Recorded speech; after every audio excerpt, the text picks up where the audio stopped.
과거에 비해 각종 살인 사건이 조금씩 더 잔인성을 보이고 있는 현대 사회에서는요, 어느 누구도 범죄의 타겟이 될 수가 있습니다. 심지어 범죄를 근절하기 위해서 현장을 뛰고 있는 종사자들까지도 범행의 타겟이 되는 사례가 적지 않게 발생을 하고 있어요. 뉴스를 통해서 접하는 사건, 사고의 피해자들의 대부분은요, 억울한 사람들입니다. 억울하다라고 할 수 있는 이유는 이들이 누군가의 욕심에 의해서 타인의 생명권을 강제로 침해했기 때문이에요. 우리는 이것을 범죄라고 부르죠. 살인 사건의 피해자들을 보면은 안타깝다와 동시에 분노감을 일게 되는 것이 가장 먼저 느끼게 되는 감정이지만, 이번 사건은 이러한 생각보다는 더 먼저 들게 되는 느낌이 어이없다라는 생각이 드실 것 같습니다. 15년 전 한 경찰관이 근무 도중에 괴한에 의해 칼에 찔려 사망하는 사건이 발생했던 적이 있어요. 그리고 그 살해당한 장소가 말도 안 되게 파출소 안이었습니다.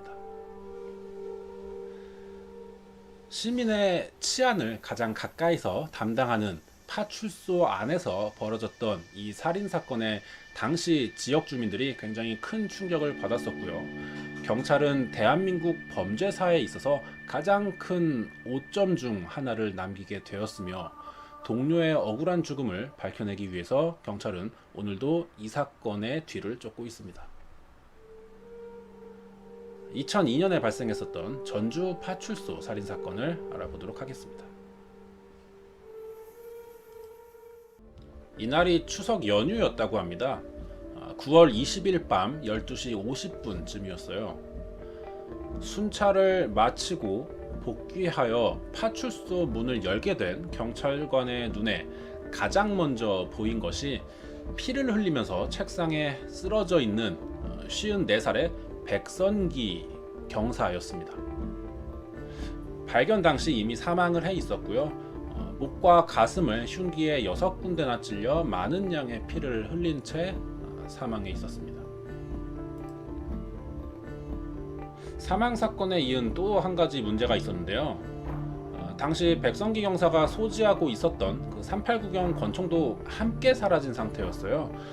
권총 안에는 실탄 4발과 공포탄까지 장전이 돼 있었기 때문에 범인이 권총을 이용해서 추가 범행을 저지를 가능성도 매우 높은 상태였습니다. 정리를 하자면은 누군가가 파출소에 침입을 해서 경찰관을 살해하고 그 권총을 빼앗아서 달아났다라는 이야기입니다. 이게 황당할 정도로 쉽게 상상하기는 어려운 살인사건이 벌어진 거예요. 오늘 이야기할 사건 내용과 동시에 이런 범행을 저질러야만 했던 그 범인의 이유와 그게 이렇게까지 할 수 있는 사람이 과연 누구인가를 생각해 보도록 하겠습니다. 당시 가장 분노했던 사람들은요, 이 사건으로 물론 가족도 당연하고 경찰들이었습니다. 경찰 입장에서는 자신의 조직의 자존심을 건드린 행위로도 여겨졌거든요. 그래서 이 사건을 공권력과 주민의 안전을 위협하는 테러 행위로 규정을 했고요. 범인을 검거하기 위해서 상당히 많은 인력을 동원했습니다. 경찰은 사건 발생 직후에 500여 명의 경찰을 투입해서 인근에서 밤샘 영업을 하고 있던 가게 주인들을 대상으로 목격자 확보에 나섰고요. 백경사 주변 인물들에 대한 탐문 수사와 사건 현장이 되는 이 파출소 주변의 도로, 백경사의 자택과 범인의 예상 도주로 등에 대한 수색 작업을 굉장히 크게 벌였어요. 하지만 별다른 성과를 얻지는 못했고 결과적으로 목격자가 전혀 없었습니다. 그래서 범인의 인상착의를 확보하는데도 실패했어요.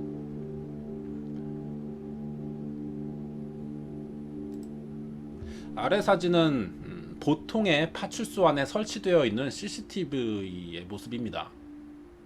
이쯤 되면 의문스러운 게 있죠.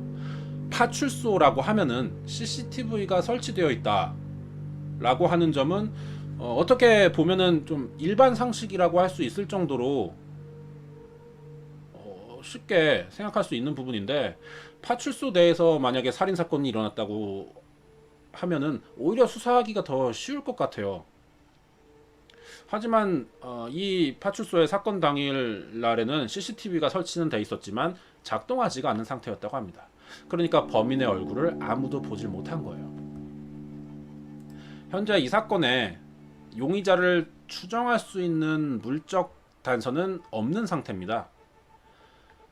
그러면은 할 수 있는 방법으로는 추정부터 시작을 해서 이 추정이 신빙성이 있는가에 대한 확인을 해나가는 가정법 추리가 있는데요.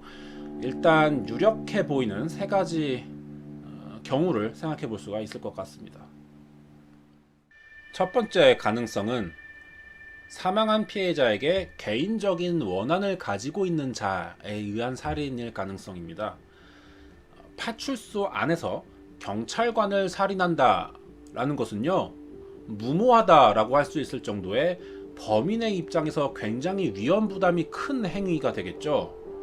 그런데도 불구하고 6군데나 찔러서 잔인하게 살해했다라는 것은 범인이 상당히 분노하고 있는 상태에서 범행을 저질렀던 것으로 보여지는데요.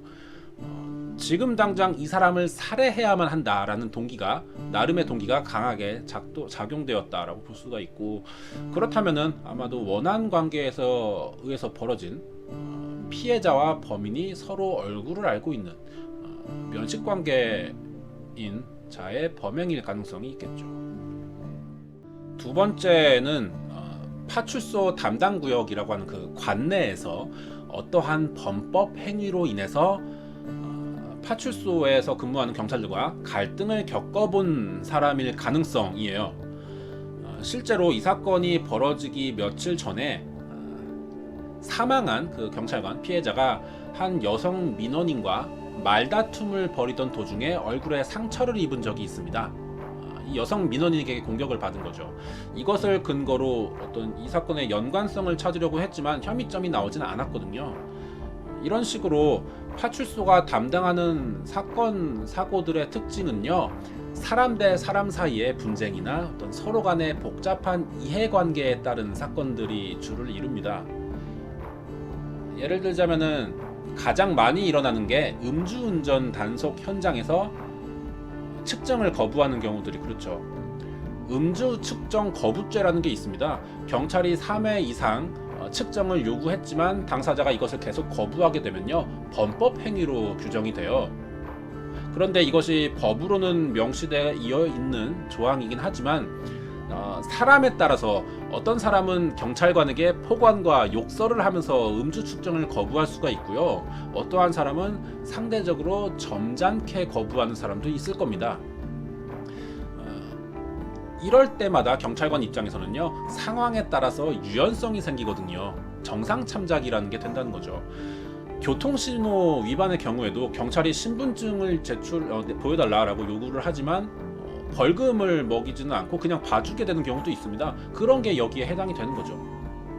그러다 보면은 경찰관과 어떤 그 당사자 사이에 한 번만 봐달라, 그럴 수 없다라는 이런 갈등이 생겨날 수밖에 없고, 이 과정에서 경찰의 그 업무 처리 방식에 불만을 품은 사람의 범행일 수가 있다는 생각이 듭니다. 세 번째 가능성인데요. 이 사건은 살해와 동시에 총기 탈취라고 하는 문제도 보이고 있죠. 범인 입장에서는요, 파출소라는 공간은 상당히 긴박감이 좀 느껴질 거라는 생각이 들어요. 이곳에서 경찰을 살인을 했다라고 한다면 자신이 할 수 있는 선택 중에 가장 빠른 방법으로 도망쳐 나와야 하는 심적인 여유가 없는 상황이 되었을 텐데 총을 가지고 도망쳤단 말이죠. 이것으로 봤을 때 범인의 목적은 총기를 빼앗기 위함이었을지도 모른다라는 생각이 들어요. 만약에 이 세 번째 가능성이 사실이 된다면은 범인은 총을 이용해서 2차 범행까지 계획이 되어 있는 상태라는 거죠. 그렇다면 범인은 자신에게 가장 유리한 상황이 되는 파출소 내에 경찰 혼자 남아있는 틈을 노리기 위해서 한동안 이 파출소를 관찰했을 겁니다. 경찰을 대상으로 범죄를 저지를 만한 사람이라면은 전과자일 가능성이 좀 높겠죠. 경찰도 이 점을 염두에 뒀었고요.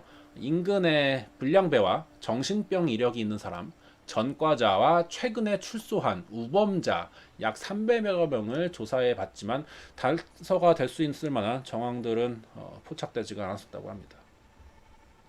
사건이 이렇게 해결이 되지 않자 경찰은 수사 규모를 늘렸어요. 약 2만여 명의 연 인원을 동원을 해서 4개월간의 장기 수사를 벌였습니다. 그래도 사건의 진척을 보이지는 못했어요. 그렇게 수사가 미진하던 가운데 2003년 1월 이번 사건과는 무관하게요. 음식점에서 절도를 벌이다가 붙잡힌 21살의 남성 3명을 검거하는 일이 생깁니다. 이 세 사람은 특수 절도 혐의로 입건이 됐습니다. 경찰이 조서를 작성하면서 이 피의자들의 진술을 듣고 있는데 음식점 절도 외에 다른 여죄가 더 있는지를 추궁하던 도중에 이번 경찰관 피살 사건과 관련이 있어 보이는 듯한 정황들이 포착되었던 거죠. 경찰 눈에. 경찰이 이 부분을 더 강하게 추궁을 해보니까 얼마 뒤에 이들은 자신이 백선기 경사 피살 사건에 대한 범행 일체를 자백을 하게 됐고요. 사건이 발생하고 123일 만에 전혀 예상치 못한 곳에서 진범을 잡게 되는 수확을 거두게 됩니다. 경찰 조사에서 알려진 이들의 범행 과정은요, 사건이 일어나기 4달 전부터 시작이 됐어요. 전주 시내에서 이들이 무면허 상태로 오토바이를 타다가 사망한 백경사의 단속에 걸렸던 겁니다. 그래서 오토바이를 압수당하는 일이 생겼었죠. 이것을 찾기 위해서, 오토바이를 찾기 위해서 파출소에 갔다가 혼자 근무 중이던 피해 경찰관을 만나서 시비가 붙었고요. 이들이 홧김에 흉기를 빼들어 살해한 뒤에 권총을 빼앗고는 달아났다라는 자백을 했고, 그렇게 살인을 한 뒤에는 전주 시내의 빈집에 숨어 살다가 식당과 좀 가정집들을 돌면서 절도를 벌이던 도중에 검거가 되었다는 거죠. 이렇게 백성기 경사 피살 사건은요, 범인들이 자백을 하면서 사건이 해결되는 것처럼 보였습니다. 남은 순서는 이 피의자들을 검찰로 인계해서요, 재판이 열리고 형이 구형되면은 사건이 최종 마무리가 되는 거죠. 근데 문제가 이 3명의 조사로 얻은 자료라고는 심증과 자백뿐이었습니다. 이 셋을 정말로 범인이다 라고 입증할 수 있는 물질적인 증거가 단 한 개도 없는 상태였어요. 이게 경찰에 굉장히 큰 부담이었습니다. 살인사건의 입증에서 꼭 필요한 3가지가 있어요. 사체, 범행 동기, 그리고 살해 흉기가 됩니다. 여기서 가장 중요하다고 할 수 있는 그 사라진 권총과 피해 경찰관을 살해할 당시에 사용된 흉기를 용의자들 검거 후에도 찾아내지 못했었던 거죠. 이 상태로 재판이 열렸고요. 용의자로 지목된 이 3사람은 결국 경찰 조사 과정에서 자신들이 구타와 가혹행위에 의해서 허위 자백을 한 것이다 라고 하면서 자백 내용을 번복해버립니다. 경찰은 당시 용의자들이 부모님 앞에서 자신들의 범행을 자백을 한 것이다 라면서 강압수사에 대한 반대 주장을 했지만 이때 또 언론사가 끼어들어요. 그래서 경찰의 폭력 수사에 대한 기사를 쏟아내면서 경찰청과 대립하는 일도 생겼고, 이미 현장 검증까지도 마쳐버렸지만 직접적인 증거가 없었기 때문에 끝내 재판에서는 이들의 살인 혐의를 적용하지 못했습니다. 이날 용의자들이 했던 법정 증언들은요, 그동안의 경찰 수사를 완전히 무효화시키는 발언이 돼버렸어요. 그리고 결국 이 용의자 3명 가운데 2명만이 음식점 절도 혐의로 기소가 됐고요. 2달 뒤에는 모두 집행유예로 풀려나면서 일단락돼버립니다. 결국 이 사건은 경찰이 2만여 명을 동원해서 4개월간 밤을 새가면서 조사한 사건인데, 결국 이 사건이 피살된 백성기 경사 사건이 아니라 음식점 절도를 해결한 꼴이 됐던 거죠. 현재 경찰은요, 이 사건을 포기하지 않고 계속 수사를 하고 있지만 15년이 지난 지금도 아직까지 미제 사건으로만 남아 있습니다. 앞에서 말한 이 세 명에게 유력한 정황들이 있었지만 범인이 아니라고 한다니까 사법부의 판단을 존중해서 일단 인정한 채로 그 다음을 좀 생각해 봐야겠어요. 그러면 범인은 누구인가 하는 점이죠.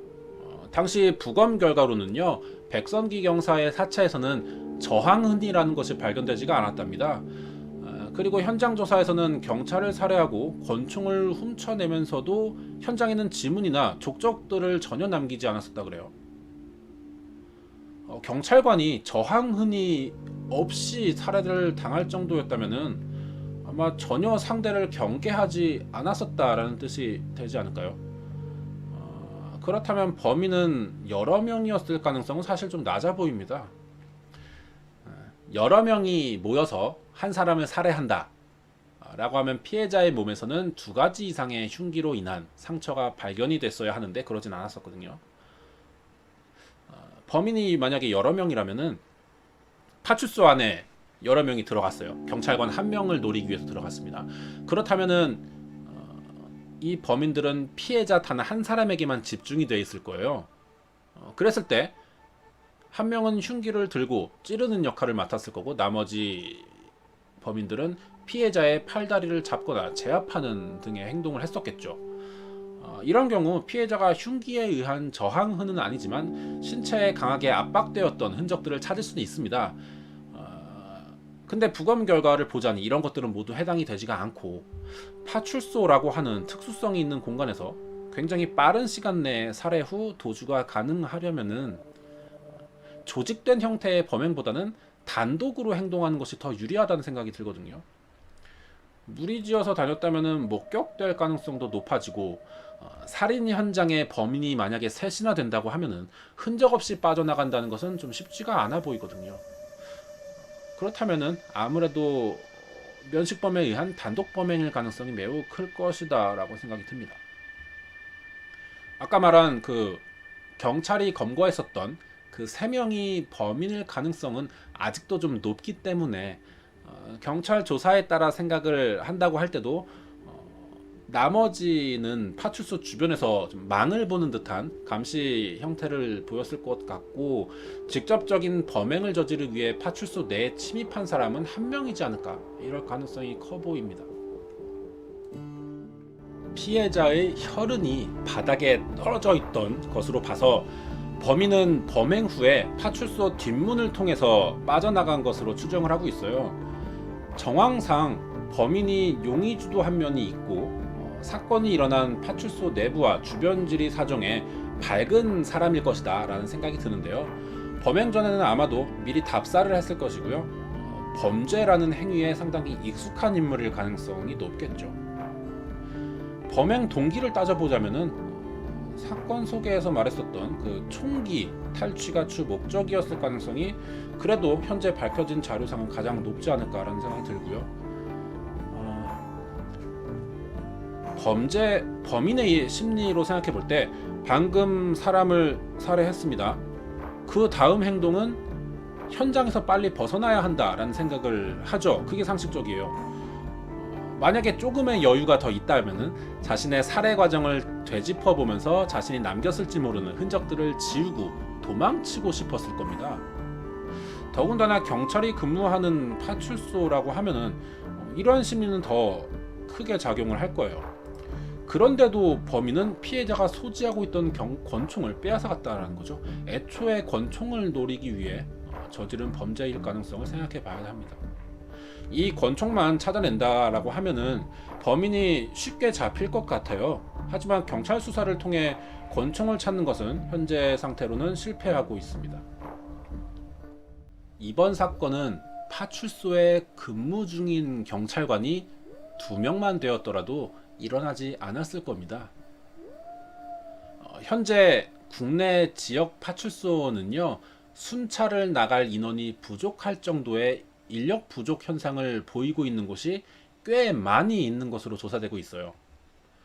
인력 부족에 의해서 1인 순찰을 하는 경우도 많고, 그렇기 때문에 효율적인 범죄 진압도 힘든 상태이고, 경찰관 피습이나 총기 탈취의 위험성이 계속 뒤따르고 있습니다. 이러한 문제는요, 외근 경찰 보직에 대한 기피 현상이 나타나고 있기 때문이에요. 경찰관들이 순찰 업무를 담당해야 하는 보직을 기피하고 있는 이유는요, 이 자리가 진급 우선순위에서 밀리기 때문입니다. 파출소는 방범부서에 있거든요. 그런데 형사, 수사, 정보, 인사부서에서는 매년 경찰 진급자가 나오고 있어요. 하지만 상대적으로 방범부서에 있는 경찰관들은 진급되는 경우가 상당히 적고 거의 진급 대상자에서 소외되어 오다시피 하고 있습니다. 그러다 보니 이쪽으로는 가지 않아 하는 거고요. 그렇게 파출소에 인력 부족 현상이 생기는 겁니다.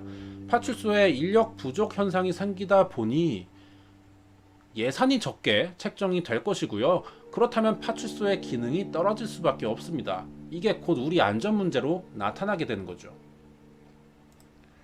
이 사건은요, 결국 우리나라 방범제도의 근본적인 문제점 중에 하나인 시민들의 안전을 최우선시 생각하면서 정작 그것을 가장 먼저 담당하고 있는 파출소와 방범부서를 소외하고 있는 데서부터 시작되고 있다라고 생각을 할 수가 있습니다.